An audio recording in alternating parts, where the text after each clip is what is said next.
Olá, tudo bem com você? Hoje vamos refletir no capítulo 15 de Lucas, para mim um dos mais belos e que mais bem refletem o caráter de um pai de amor, o caráter de um Deus que celebra, que faz festa literalmente quando um pecador se arrepende. E as parábolas que foram contadas aqui por Jesus, muito significativas, as parábolas da ovelha perdida, da dracma perdida e do filho pródigo, foram contadas em resposta à acusação, novamente, de líderes judaicos, fariseus e escribas, que disseram para Jesus, de Jesus, este recebe pecadores e come com eles. Note que o que eles dizem aqui não é que Jesus andava com pecadores e nem que aceitava pecadores. Aqui é dito que ele recebe pecadores e come com eles e mantém comunhão com eles. E isso tem toda a diferença, porque Jesus, na verdade, não aceita o pecador, porque ele sabe que o pecado dessa pessoa a faz sofrer. Jesus recebe o pecador a fim de transformá-lo naquilo que ele deseja que a pessoa seja. Então Jesus recebe pecadores, come com eles, convive com eles, para transformá-los em pessoas convertidas, em pessoas santificadas. Mas mesmo assim os fariseus e escribas não aceitavam essa conduta de Jesus, que era exatamente aquilo para o que Jesus veio à Terra: receber pecadores e convertê-los. Essa era a missão de Cristo. Essa sempre foi a missão do Deus encarnado aqui na Terra. Então, para responder a essa acusação dos fariseus e escribas, Jesus conta as parábolas, começando com a parábola da ovelha perdida. Note as diferenças e semelhanças que há entre uma e outra parábola. No caso da ovelha, ela representa um indivíduo que sabe que está perdido, mas não sabe o caminho de volta. Ou até que, mesmo que saiba o caminho de volta, ele não tem forças para voltar e não sabe como voltar. Muitas pessoas estão nessa condição hoje. Pessoas que até compreendem sua situação de perdidas, pessoas que sabem que estão no caminho errado, mas que não têm forças, não sabem como voltar, talvez estejam envolvidas num caminho tão difícil, tão cheio de vícios, ou envoltas por espinhos, caídas num despenhadeiro, que precisam que o pastor vá até elas, resgatá-las. Depois da parábola da dracma perdida, podemos pensar que essa dracma não sabe que está perdida, é apenas uma dracma. A mulher tinha 10 dracmas, perdeu uma delas, e para encontrá-la, ela varre toda a casa, faz todo um esforço para ir atrás daquela dracma que talvez nem sequer soubesse que estava perdida.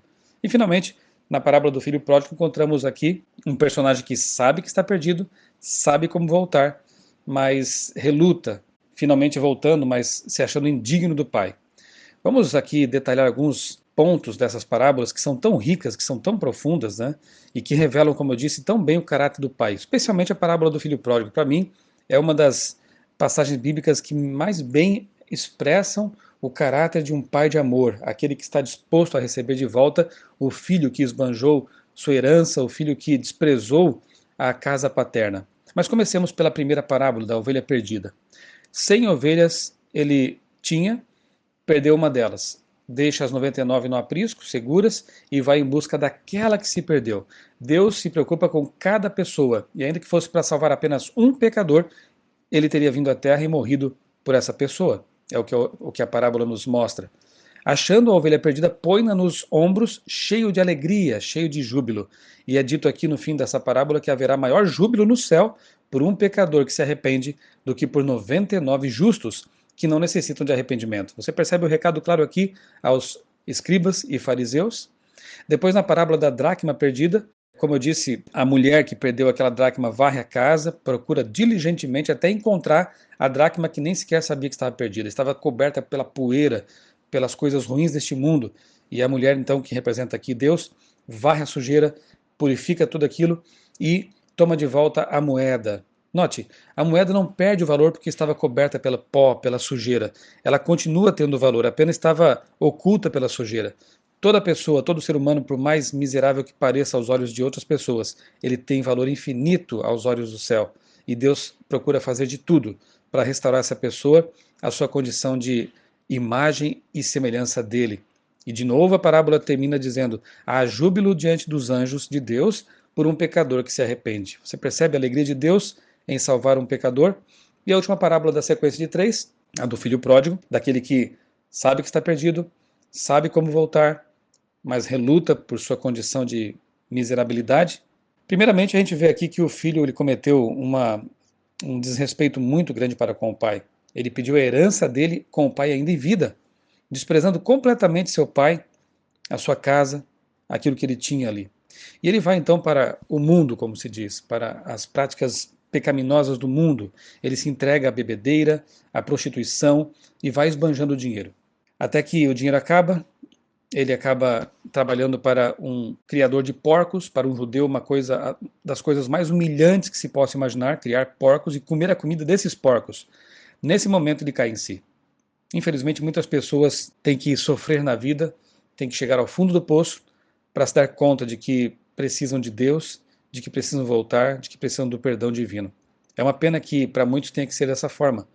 Não era preciso quebrar a cara antes de reconhecer o óbvio de que a vida só vale a pena com Deus, de que só há dignidade quando vivemos ao lado do Pai, na condição de filhos do Pai Celestial. Ele cai em si, mas agora, como voltar ao Pai? Será que o Pai vai aceitá-lo de volta? Será que o Pai vai perdoá-lo por tanta indiferença, tanta maldade que ele cometeu para com o Pai, tanta desconsideração para com o Pai? Ele então pensa, quem sabe ele me aceita de volta, mas como um empregado dele, como um dos seus servos. Só que quando o pai o avista à distância, note, o pai já estava esperando por ele. Eu consigo imaginar todos os dias o pai indo ao caminho, olhando ao longe para ver se o filho estava voltando. O pai o avista e, compadecido dele, corre ao encontro dele e o abraça e o beija. Naquele tempo, nos tempos bíblicos, uma pessoa de autoridade, um senhor, sair correndo pelas ruas era realmente um ato de indignidade. Não faziam isso. As pessoas de idade e de autoridade não faziam isso. Só que o pai não está nem preocupado, nem um pouco preocupado com as convenções sociais. Seu filho voltou e ele corre em direção dele e o abraça e o perdoa. E diz assim, ignorando as palavras do filho que disse, pai, eu quero ser um empregado seu. O pai nem dá importância para isso e diz, tragam depressa a melhor roupa, vistam-no, ponham um anel no dedo dele e sandálias em seus pés, a dignidade, o anel de filho, o pai o recebe, não joga em seu rosto os seus pecados, o pai o perdoa. Só que agora entra em cena o filho mais velho, que vinha do campo, estava trabalhando e fica indignado com aquilo, quando sabe que o pai deu uma festa para o filho que havia retornado, o filho esbanjador, o filho pródigo. O pai então conversa com o filho mais velho, tenta convencê-lo, conciliá-lo, como diz o verso 28, ou seja, o pai também estava preocupado com esse filho legalista, esse filho que não havia perdoado o irmão mais novo.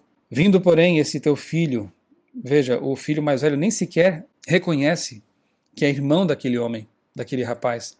Ele chama de teu filho, não tem nada a ver com ele. Então o pai diz, meu filho, tu sempre estás comigo, tudo que é meu é teu. Entretanto, era preciso que nos regozijássemos e nos alegrássemos, porque este teu irmão estava morto e reviveu, estava perdido e foi achado. Mais uma vez fica claro aqui o recado de Jesus para os fariseus, para os escribas, que se comportavam como esse filho mais velho. Enquanto deveriam estar felizes, alegres, porque os filhos pródigos, as ovelhas perdidas, as dracmas perdidas, estavam indo a Jesus para ter perdão, para ter restauração, estavam ficando indignados porque Jesus perdoava essas pessoas, porque Jesus convivia com essas pessoas. A salvação não era privilégio de Israel, como não é de ninguém. A salvação é oferecida por Jesus a todas as pessoas que reconhecem sua condição de pecadoras e se arrependem de seus pecados. Se você está nessa condição nesse momento, se você se sente longe de Deus nesse momento, lembre-se, Deus é um Pai perdoador. Ele quer recebê-lo de volta, ele quer abraçar você. E se você está na condição do filho mais velho, você está bem na igreja, você pertence à igreja, você está em paz com Deus, em dia com Deus, como se diz, aceite os pecadores, reconheça a condição deles. Você também é um pecador, você também, ainda que aparentemente esteja vivendo de forma justa, você também é um pecador carente da misericórdia e da graça de Deus.